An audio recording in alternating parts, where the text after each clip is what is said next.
Eu tinha apenas 17 anos quando percebi que aquela casa não era um lugar de trabalho, era uma prisão.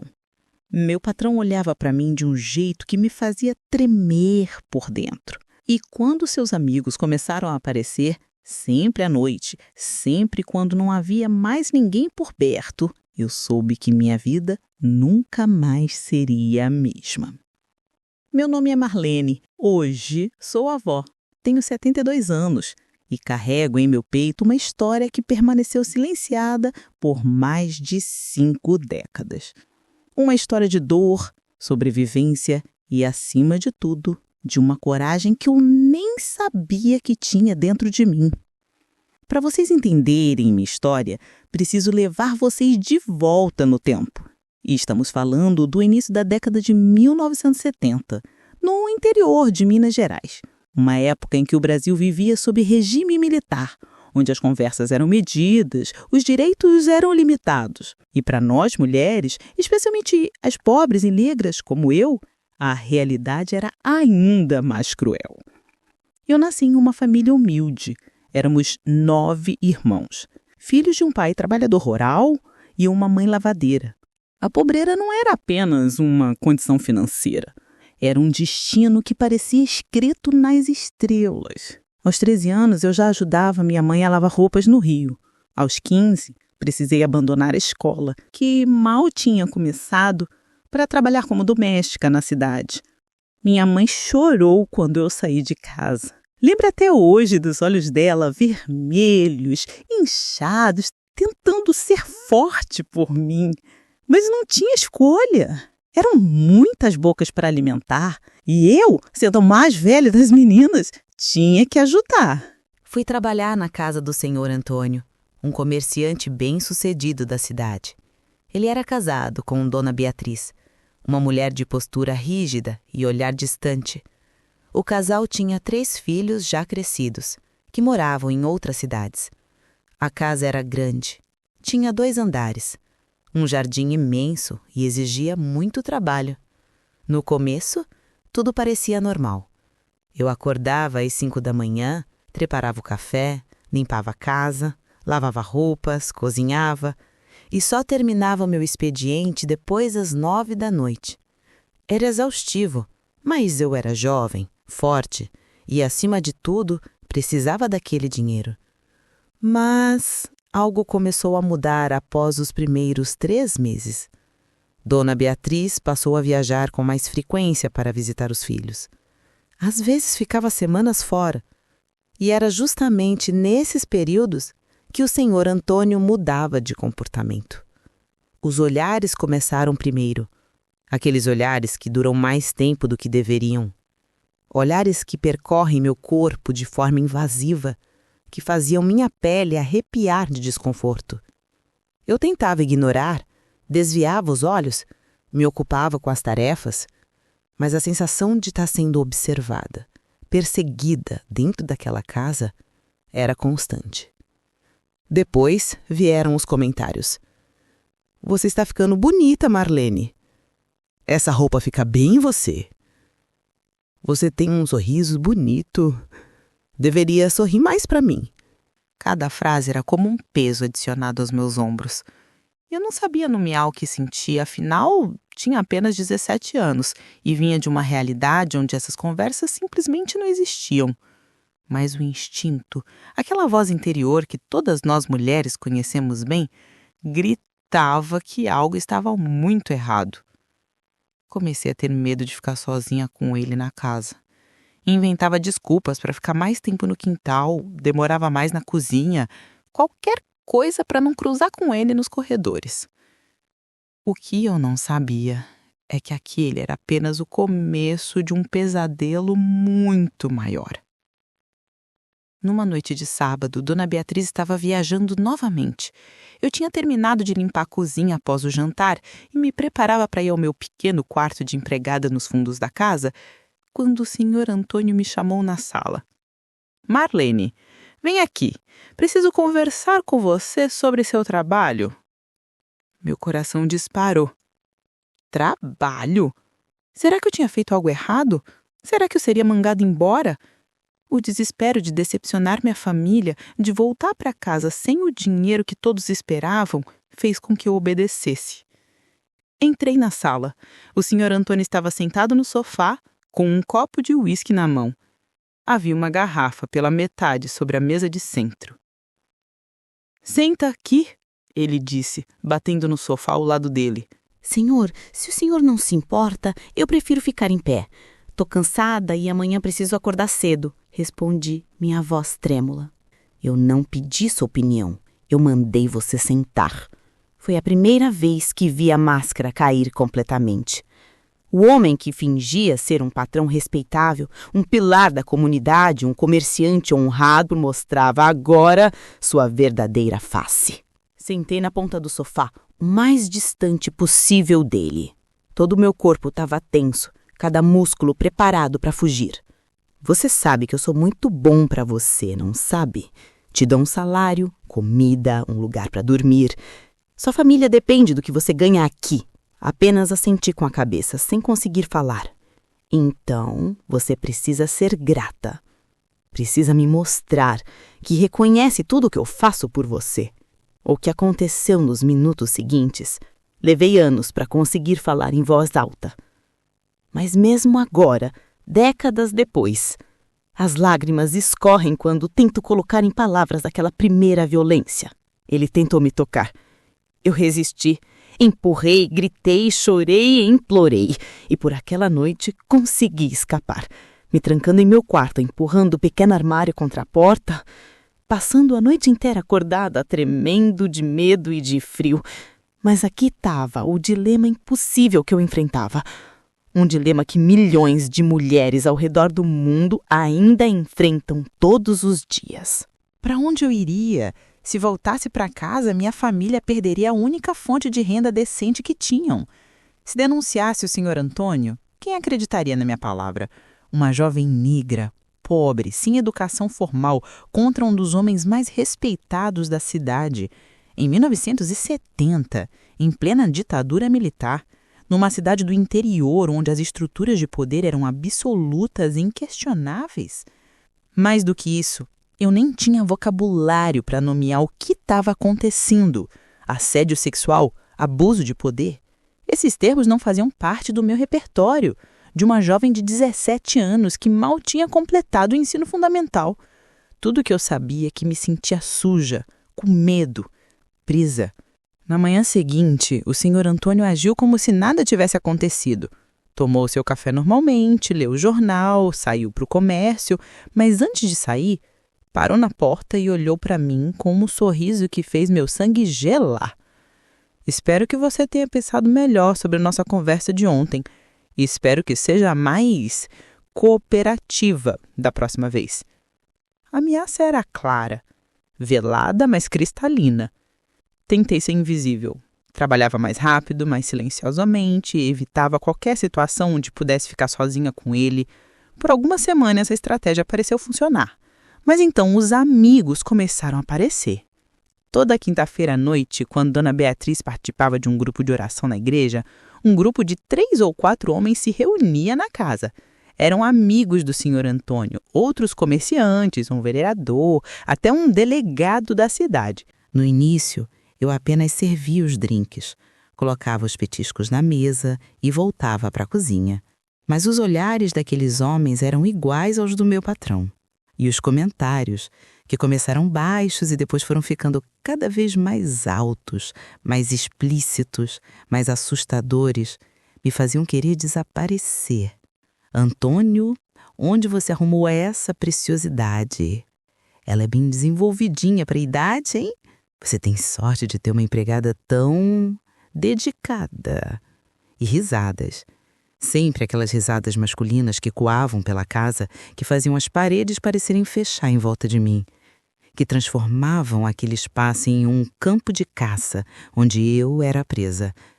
Meu coração batia tão forte que eu tinha certeza que eles podiam ouvir. Minhas mãos tremiam enquanto segurava a bandeja. Meus olhos ardiam com lágrimas que eu não podia deixar cair porque, se eles vissem fraqueza, eu sabia que seria pior. Então chegou aquela quinta-feira que mudou tudo. Eu estava na cozinha quando ouvi a voz do senhor Antônio me chamando. Não era um chamado comum. Era uma ordem, tom firme, autoritário, que não permitia recusa. Quando entrei na sala, os 4 homens estavam lá. Ouvi a porta ser trancada atrás de mim. E naquele momento, eu soube que minha vida tinha acabado de ser dividida em um antes e um depois. O que aconteceu naquela noite e nas noites seguintes, como eu sobrevivi, como consegui manter minha sanidade e, eventualmente, minha vida, e como eu finalmente encontrei uma forma de escapar daquele inferno. Isso vocês vão descobrir na continuação da minha história. Mas é preciso pausar aqui para fazer uma pergunta importante. Você conhece alguém que pode estar passando por uma situação parecida? Alguém que demonstra sinais de medo, de tristeza profunda, de isolamento? Às vezes, um olhar atento, uma palavra de apoio, pode salvar uma vida. Naquela sala, com a porta trancada atrás de mim e aqueles 4 homens me olhando como se eu fosse um objeto, um brinquedo para a diversão deles, senti meu corpo inteiro congelar. Era como se minha alma tivesse saído do meu corpo por alguns segundos, tentando me proteger do que estava prestes a acontecer. O senhor Antônio se levantou do sofá e caminhou até mim. Seus passos ecoavam no silêncio pesado daquela sala. Os outros homens observavam, bebiam, fumavam seus charutos. Eles sabiam exatamente o que estava acontecendo. Eles tinham vindo para aquilo. Marlene, ele disse, com aquela voz que fingia ser gentil, mas carregava pura maldade. Esses são meus amigos, homens importantes na nossa cidade, homens que podem ajudar você e sua família, ou podem tornar a vida de vocês muito difícil. Você entende o que estou dizendo? Entendi? Claro que entendi. Era uma ameaça clara como água. Ou eu cooperava, ou não era só meu emprego que estava em jogo, era a segurança da minha família inteira. Por favor, foi tudo que consegui sussurrar. Por favor, senhor. Por favor, o quê? Ele cortou a minha fala. Por favor, continue te dando um salário? Por favor, continue protegendo sua família? É isso que você quer dizer? Minhas pernas fraquejaram. Segurei na parede para não cair. Um dos homens, o vereador. Eu sabia que ele era porque via seu rosto nos cartazes pela cidade. Se levantou e veio na minha direção. Ele cheirava bebida e cigarro. Não precisa ter medo, menina. A gente só quer se divertir um pouco. Você é bonita, deve saber disso. Tentei recuar, mas minhas costas já estavam contra a parede. Literalmente. Não tinha para onde correr. O que aconteceu naquela noite, eu não vou descrever em detalhes.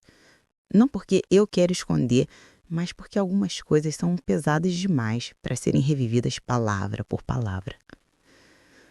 O que posso dizer é que aqueles homens tiraram de mim muito mais do que minha dignidade. Eles tiraram minha inocência, minha confiança no mundo, minha capacidade de me sentir segura em qualquer lugar. Quando finalmente me deixaram sair daquela sala, já passava das 2 da manhã.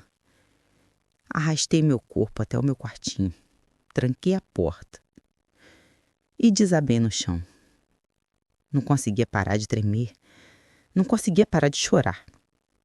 Sentia dor em cada parte do meu corpo, mas a dor física não era nada comparada à dor na alma. Passei aquela noite inteira acordada, olhando para o teto, fazendo perguntas que não tinham resposta. Como eu tinha chegado ali? Como uma menina que só queria ajudar a sua família tinha se tornado prisioneira daquele horror? Por que Deus tinha permitido aquilo comigo?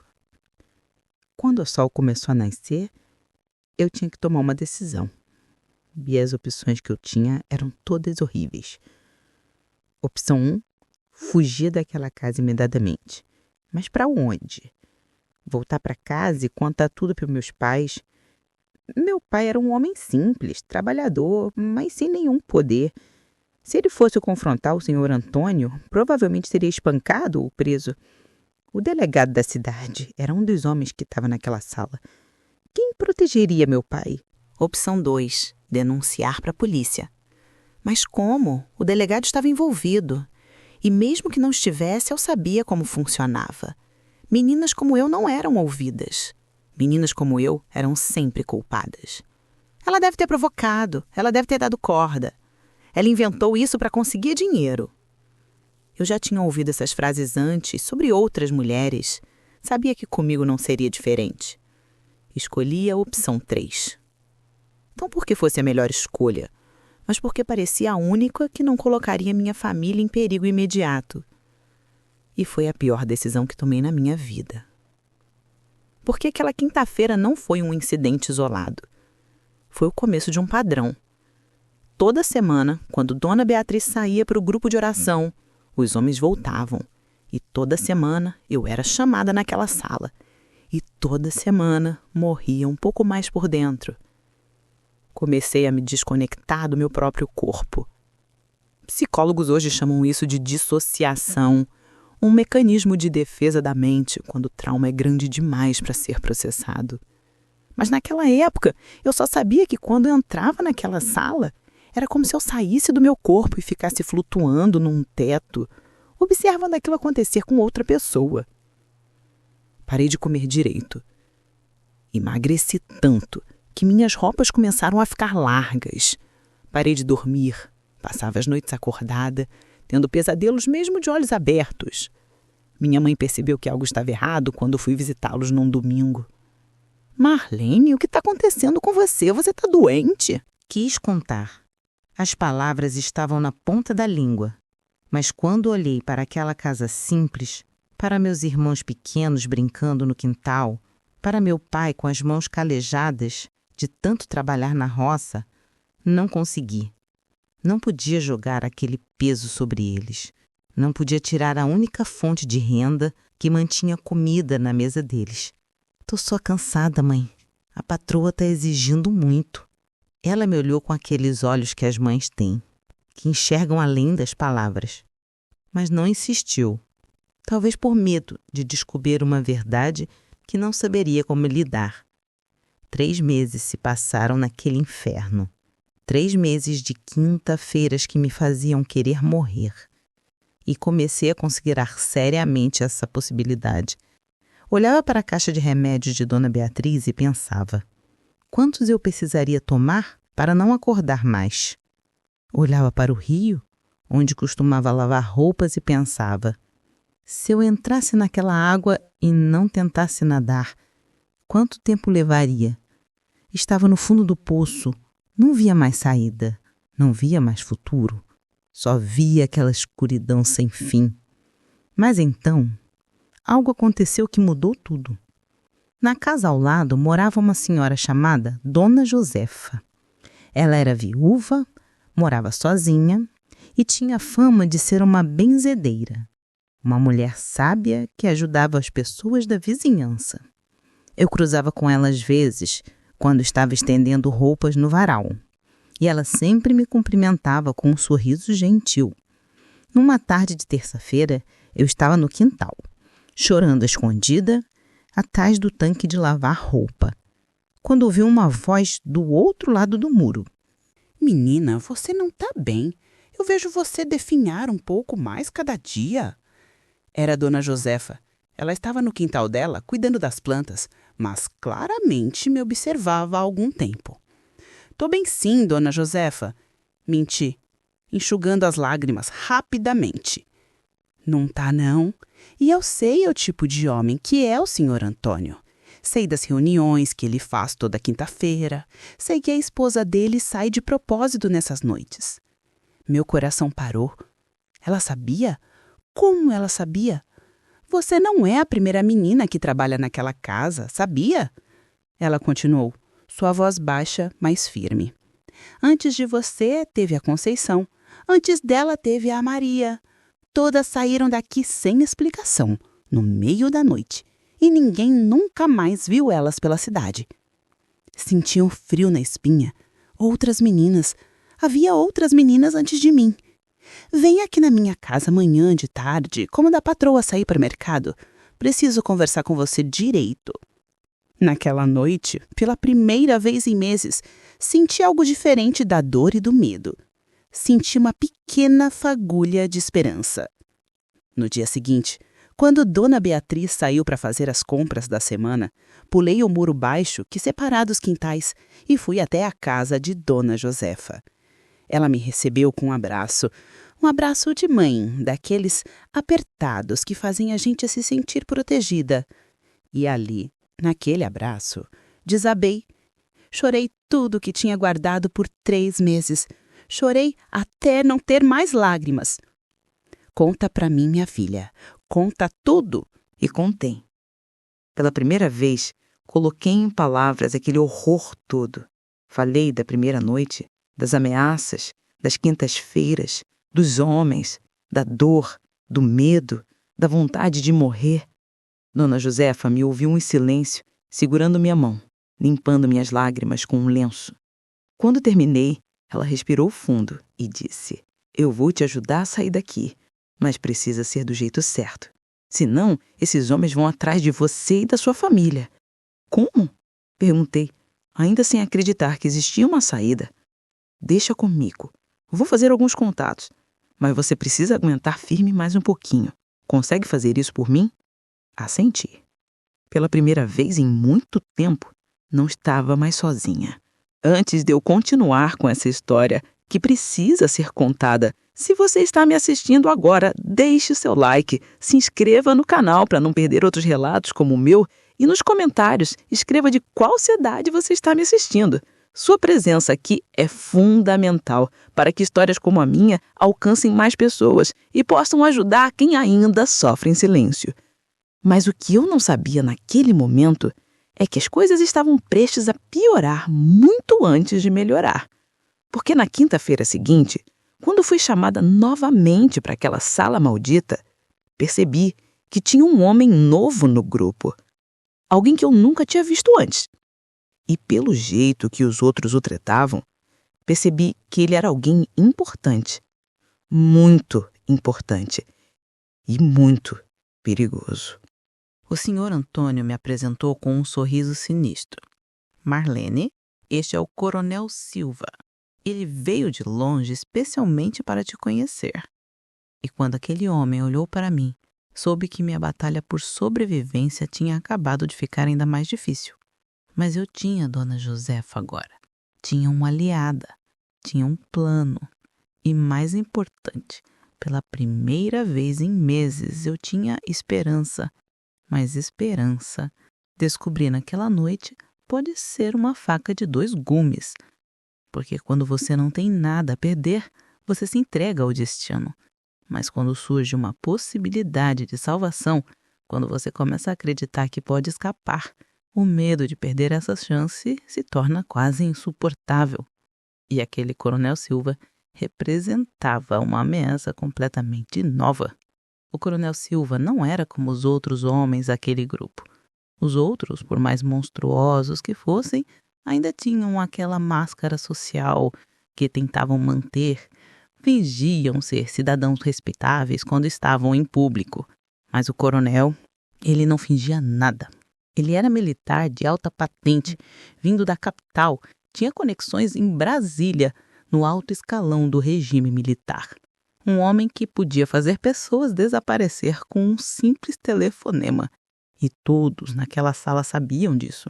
Naquela quinta-feira, ele me observou de cima a baixo, como se estivesse avaliando mercadoria. Caminhou ao meu redor lentamente, enquanto eu ficava parada no meio da sala, tremendo. Antônio me disse que você é uma menina comportada, obediente. É verdade? Não consegui responder. Minha garganta estava fechada de medo. Eu fiz uma pergunta, ele disse, a voz ficando mais dura. Sim, senhor, murmurei. Ótimo, porque eu não tolero desobediência. Você entende o que acontece com pessoas desobedientes nestes tempos, não entende? Entendi perfeitamente. Estávamos em plena ditadura militar. Pessoas desapareciam, eram torturadas, eram mortas e ninguém fazia perguntas. Aquela noite foi pior que todas as outras. O coronel era cruel de um jeito que os outros não eram. Ele gostava de ver medo, gostava de ouvir súplicas. E quanto mais eu implorava, mais ele parecia se divertir. Quando finalmente me liberaram, não consegui nem caminhar direito até meu quarto. Rastejei parte do caminho, meu corpo todo doendo, minha alma completamente despedaçada. Mas enquanto eu estava ali caída, no som frio daquele quartinho miserável, lembrei das palavras de Dona Josefa. Aguenta firme mais um pouquinho.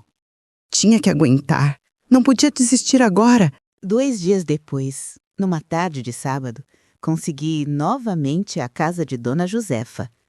Dona Beatriz tinha ido ao salão de beleza e demoraria algumas horas.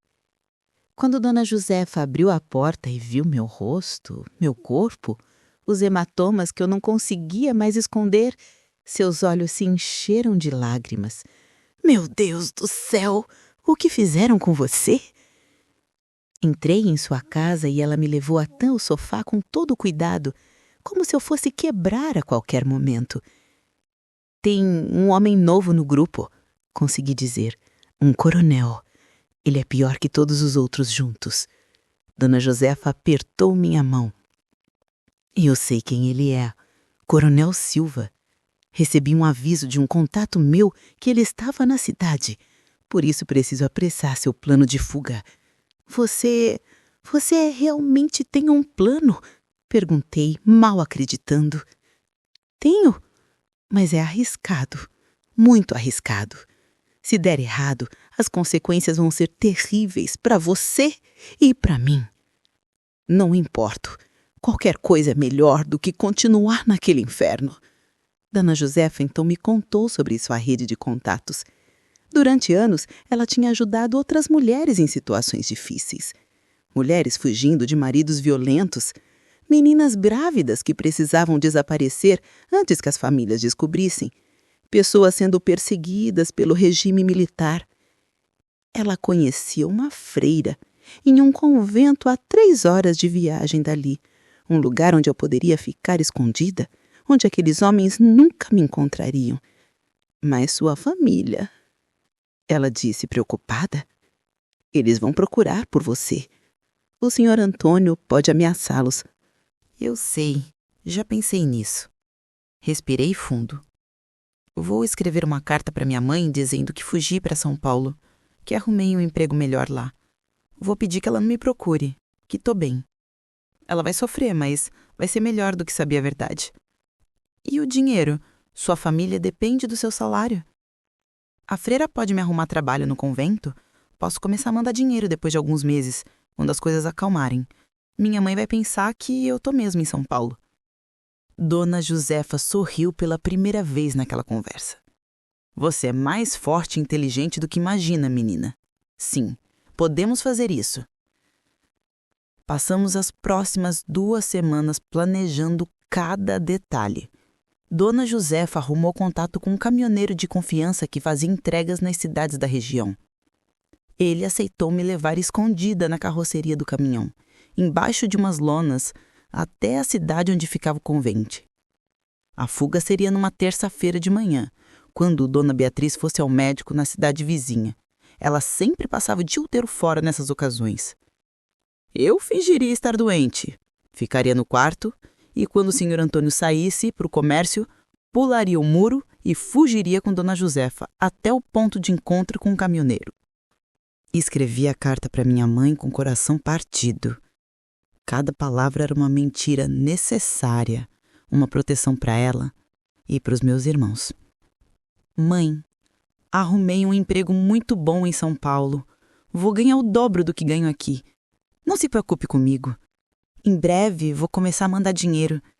Não tente me procurar.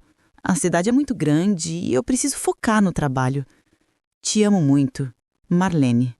Pedi para Dona Josefa enviar a carta alguns dias depois da minha fuga, de outra cidade, para que o carimbo dos correios confirmasse minha suposta ida para São Paulo. Faltavam 3 dias para a terça-feira planejada, quando o pior aconteceu. Dona Beatriz anunciou que cancelaria a consulta médica. Tinha decidido ir visitar o filho mais velho que morava em outra cidade, mas só na semana seguinte. Nosso plano tinha desmoronado. Vamos ter que esperar a próxima oportunidade, disse Dona Josefa, tão frustrada quanto eu. mas eu não tinha certeza se conseguiria esperar. O coronel Silva tinha voltado na quinta-feira anterior e tinha dito que voltaria de novo naquela semana. E da próxima vez, ele disse, tinha planos especiais para mim. Não consegui dormir naquela noite pensando no que seriam esses planos especiais. Na manhã seguinte, enquanto preparava o café, tomei uma decisão. Não podia mais esperar. Tinha que fugir imediatamente, mesmo sem o plano perfeito. Na tarde daquela quarta-feira, quando o senhor Antônio estava no comércio e Dona Beatriz tinha saído para jogar baralho na casa de uma amiga, peguei as poucas coisas que tinha. Uma muda de roupa, o terço que minha mãe me deu e as moedas que tinha conseguido guardar escondido. Pulei o muro para a casa de Dona Josefa. Não posso esperar mais, disse a ela, ofegante. Ou fujo hoje ou morro naquela casa. Ela viu a determinação dos meus olhos e entendeu que não adiantava tentar me convencer do contrário. O caminhoneiro só passa aqui na terça, mas conheço outra pessoa que pode te levar, um senhor que tem uma charrete e faz transporte de passageiros entre as cidades. Ele é de confiança. Meia hora depois, eu estava escondida embaixo de uma lona grossa na parte de trás de uma charrete puxada por 2 cavalos. O barulho das rodas de madeira na estrada de terra, o cheiro forte dos cavalos, o calor sufocante embaixo daquela lona, nada disso importava. Eu estava escapando, estava fugindo daquele inferno. A viagem deveria durar umas 4 horas. Cada minuto parecia uma eternidade. Toda vez que a charrete parava, para os cavalos descansarem, para deixar outros passageiros, meu coração disparava com medo de ser descoberta. Estávamos a cerca de 2 horas de viagem quando ouvi vozes do lado de fora. Vozes autoritárias. Documentos. Blitz de rotina. Meu sangue gelou. Polícia militar. E se eles procurassem na charrete? E se o senhor Antônio já tinha descoberto minha fuga e avisado as autoridades? Lembrei que o delegado da cidade fazia parte daquele grupo de homens. Ele tinha toda a polícia da região à disposição. Embaixo daquela lona, no escuro, suando frio, rezei como nunca tinha rezado na vida. Santa Mãe de Deus, proteja essa menina, ela já sofreu demais. Por favor, deixa ela chegar em segurança. As vozes continuavam lá fora. Ouvi passos se aproximando da parte de trás da charrete. E então... Tá, tudo certo aqui, seu Joaquim. Pode seguir. Os passos se afastaram, a charrete voltou a se mover, e eu, debaixo daquela lona, chorei em silêncio. Não de medo dessa vez, mas de alívio. Alguém lá em cima estava olhando por mim. Quando finalmente chegamos ao destino e o seu Joaquim tirou a lona de cima de mim, era fim de tarde. O sol estava se pondo, pintando o céu de laranja e rosa. Nunca tinha visto nada tão bonito na minha vida. Chegamos, menina. Ali está o convento. Olhei na direção que ele apontava e vi um prédio antigo, de paredes brancas, com uma cruz no alto. Ao redor, um jardim cheio de flores. Parecia um pedaço do céu na terra.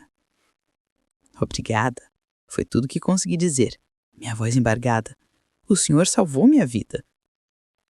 Ele apenas assentiu, com aquele jeito simples de quem fez o que tinha que ser feito, e foi embora. Caminhei até o portão do convento com as pernas trêmulas.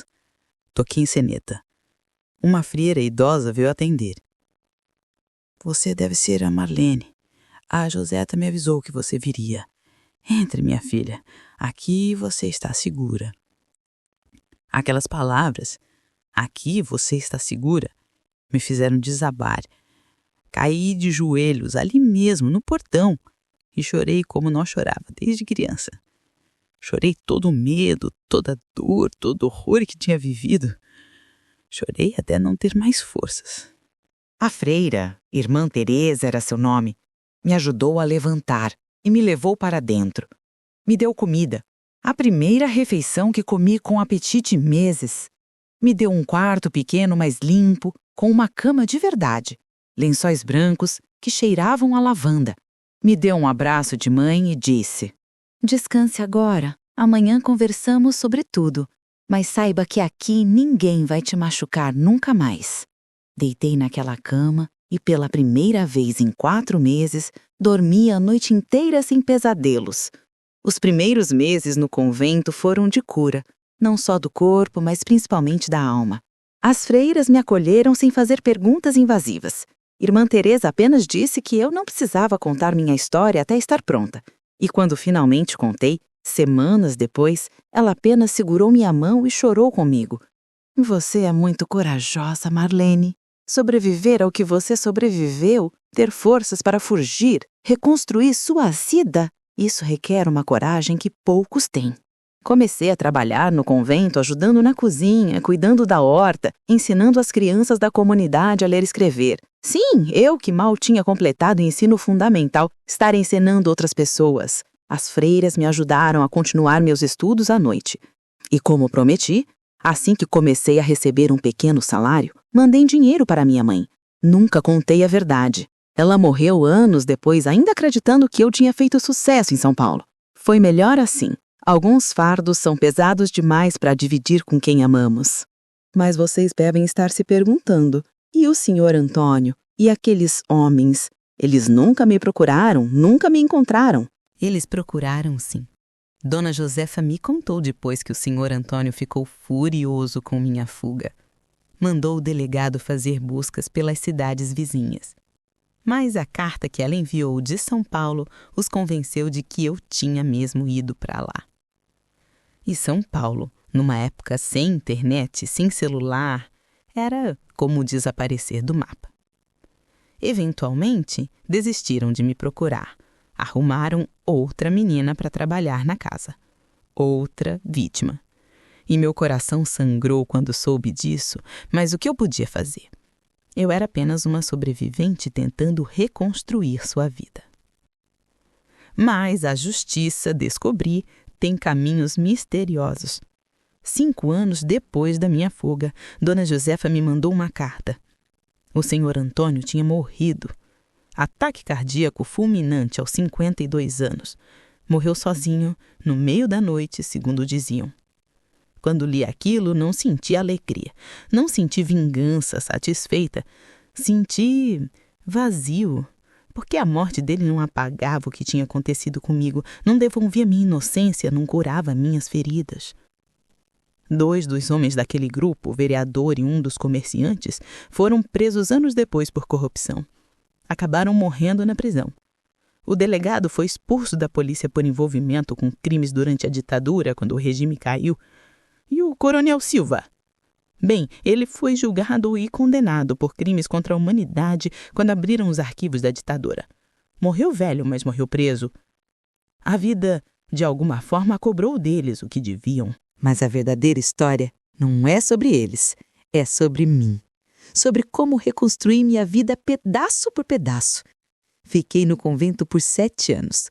Nesse tempo, terminei meus estudos, aprendi a costurar, aprendi a cozinhar profissionalmente e, mais importante, aprendi a confiar nas pessoas novamente. Conheci meu falecido marido, seu José, quando ele foi fazer uma reforma no convento. Ele era carpinteiro, viúvo, tinha 2 filhos pequenos, um homem gentil, de poucas palavras, mas de coração imenso. As freiras me incentivaram quando ele começou a me fazer a corte. Marlene, nem todos os homens são monstros. Existem homens bons no mundo, e o José é um deles. Tive medo, não vou mentir. A primeira vez que ele tentou segurar minha mão, recuei instintivamente. A primeira vez que tentou me beijar, tive um ataque de pânico. Mas José foi paciente. Quando finalmente contei minha história para ele, não todos os detalhes, mas o suficiente para ele entender, ele apenas disse: Marlene, vou passar o resto da minha vida te mostrando que você merece ser amada e respeitada. E ele cumpriu essa promessa. Ficamos casados por 40 anos, até ele partir há 5 anos. Me deu 3 filhos, além dos 2 que já tinha. Me deu uma vida de dignidade, de respeito, de amor verdadeiro. Hoje, aos 72 anos, tenho 5 filhos, 12 netos e 3 bisnetos. Sou proprietária de uma pequena pensão, onde acolho mulheres que estão fugindo de situações de violência. Aprendi com as freiras, com Dona Josefa, com todas as mulheres corajosas que cruzaram meu caminho. Demorei mais de 50 anos para conseguir contar minha história publicamente. Durante décadas, carreguei vergonha, como se de alguma forma eu tivesse culpa do que aconteceu comigo, como se eu tivesse provocado, merecido, pedido por aquilo. Mas não, eu não tive culpa de nada. E se você que está me assistindo passou ou está passando por algo parecido, escute bem o que vou te dizer. Você não tem culpa. Não importa o que você estava vestindo, não importa onde você estava, não importa se você não gritou alto o suficiente ou não lutou como acha que deveria ter lutado, a culpa é sempre de quem abusa. Sempre. Demorei décadas para entender isso. Décadas de terapia, de conversas com outras sobreviventes, de me olhar no espelho e reconhecer que a mulher que está ali é uma guerreira, não uma vítima. Minha história não é única. Neste exato momento, milhares de mulheres ao redor do mundo estão vivendo pesadelos parecidos. Meninas trabalhando em casas de família, sendo abusadas por patrões, mulheres presas em relacionamentos violentos, crianças sendo violentadas por pessoas que deveriam protegê-las. O silêncio é o maior aliado dos abusadores. Cada vez que alguém vê os sinais e decide não se envolver, cada vez que alguém ouve sobre um abuso e diz, isso não é da minha conta, cada vez que culpamos a vítima em vez do agressor, estamos perpetuando esse ciclo de horror. Mas a mudança começa com cada um de nós. Se você conhece alguém que pode estar sofrendo, não vire as costas. Ofereça ajuda, mesmo que a pessoa recuse inicialmente. Acredite nela quando ela tiver coragem de falar.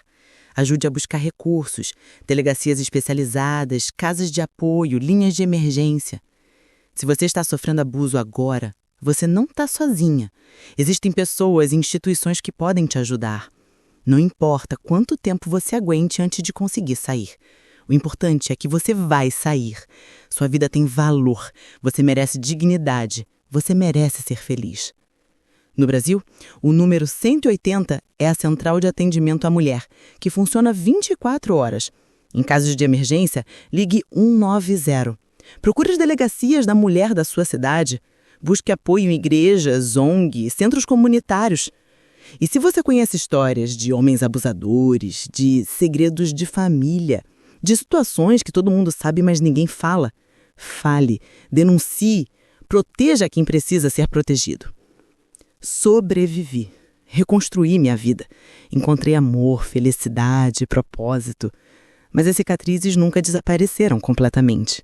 Ainda tenho pesadelos às vezes, ainda me assusto com determinados sons, cheiros, situações. Trauma não é algo que você supera completamente. É algo que você aprende a carregar, a integrar na sua história, a transformar em força para ajudar outros. Minha vida poderia ter terminado naquela casa. Poderia ter me matado, como pensei tantas vezes. Poderia ter enlouquecido. Mas sobrevivi. E se eu conseguir, você também consegue. Para toda mulher assistindo este vídeo, você é forte, você é valiosa, você merece respeito. Nunca se permita acreditar no contrário. Para todo homem assistindo este vídeo, a masculinidade verdadeira se constrói no respeito, na proteção dos vulneráveis, em usar sua força para defender e não para oprimir. E para toda pessoa que está sofrendo em silêncio, sua história não precisa terminar na dor. Existe vida depois do trauma. Existe alegria depois da dor. Existe esperança depois do desespero. Eu sou a prova viva disso. Obrigada por me ouvirem. Obrigada por darem voz à minha história. E se este vídeo ajudar a salvar uma única vida, tudo terá valido a pena. Deixe seu comentário aqui embaixo contando de qual cidade você está assistindo. Se você se sentir à vontade, compartilhe também uma mensagem de esperança para quem está precisando ler. Vamos criar aqui uma corrente de apoio e solidariedade. Se inscreva no canal para mais histórias reais que precisam ser contadas e compartilhe este vídeo. Você nunca sabe quem precisa ouvir essa mensagem hoje. Eu sou Marlene, sou sobrevivente, sou avó, sou guerreira. E minha história não terminou naquela sala escura, ela apenas começou ali. Um forte abraço a todos vocês e que Deus abençoe cada pessoa que dedicou esses minutos para ouvir minha história. Até a próxima.